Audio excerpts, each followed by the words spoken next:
Hey cherries! Today we will be talking about Impasto Paint. This beautiful shade of heather purple will be in the April cherry box. It goes with a lot of other things that are in the box. There's the watercolor floral collection, which has a lot of this really pretty purple in it, so it really goes well. So what is Impasto Paint? Impasto is a technique in painting where the paint is applied very thickly so you can see the brush or knife strokes. Impasto painting can add a lot of emotion and movement into a piece, and you apply it by either using a paintbrush or a palette knife. Today I'll be using just the palette knife. If you do decide to use a paintbrush, use a really sturdy bristled paintbrush. So most oil painting brushes will work because this paint is a lot thicker than your normal acrylic paint. So why would somebody choose to use Impasto? It's because of its ability to turn a flat surface into a more sculptural one. The paint can catch light and cast shadows, and it can add a lot to a piece. You can use a little bit to just kind of bump up the contrast in one area, or cover the entire canvas with it, which is what I am doing. So you typically do Impasto technique with either oil or acrylic paints. You can use any type of acrylic paints, but it is helpful to add heavy body gel to your paints if you're not using the Impasto paint. This Finnabair Impasto paint already has the thickness, so you don't need to add the gel to it.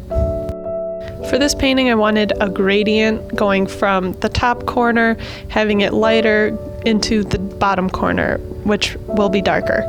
So I started this by making a range of colors going from light to dark on my palette paper. So like I said, I'm just using a palette knife to apply my paint, kind of using a little bouncy movement. I have a little dollop on the end of my knife and I'm just pushing it on. And I'm starting in the top corner and mostly working down, but to get some of my colors mixing a little bit, I am going back and forth as I am continuing down. The palette knife I'm using has a little bit of a rounded curve. If you were subscribed to the March cherry box, the palette knife that came in that box would work perfectly. I am using the Vicky Bouton mixed media paper to do this on, but you could also do it on canvas, or even watercolor paper is thick enough that it will hold up to this amount of paint. I will be turning this piece into a scrapbook layout, but you can also leave it as a piece of art as is. You can add like painting on top of this. You can die cut it, or you can turn it into a card base. There's a lot of different things that you can do using this as your background. Now I always love to use my heat gun. Pretty much any time that I can use a heat gun, I will. But I hold back when I'm doing my Impasto painting because if the top surface of the paint dries much faster than the bottom, because the paint is so thick, it can have a longer drying time. And if you use the heat gun and speed up the drying, it often just dries the very top layer, and then as the bottom is still wet and drying, it can crack. So I recommend just leaving it overnight and letting it completely dry and not using a heat gun. You have until March 25th to subscribe to be able to receive the April cherry box, which includes this Impasto paint, as well as the watercolor floral collection from Prima.